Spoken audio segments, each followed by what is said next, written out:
और वहीं उत्तर प्रदेश में आंधी बारिश और ओलावृष्टि को लेकर सीएम योगी आदित्यनाथ की तरफ से सख्त निर्देश दिए गए हैं। अधिकारियों को राहत कार्य शुरू करने के निर्देश सीएम योगी की ओर से दिए गए हैं। भ्रमण कर नुकसान का सर्वेक्षण कर आदेश दिए गए हैं। जनहानि पशु हानि पर त्वरित मुआवजे का निर्देश है। घायलों को समुचित इलाज की व्यवस्था कराएं। फसल नुकसान की रिपोर्ट भेजने का आदेश।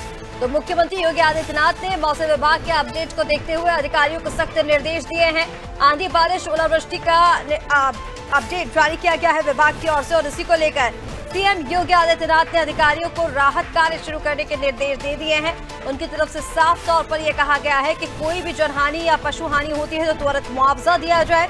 इसी के साथ भ्रमण कर नुकसान का सर्वेक्षण किया जाए। किसानों की फसलों को भी अगर नुकसान हो रहा है तो उसकी भी रिपोर्ट तैयार की जाए और उनके पास भेजी जाए। इस तरह के निर्देश सीएम योगी आदित्यनाथ की ओर से अधिकारियों को दिए गए हैं।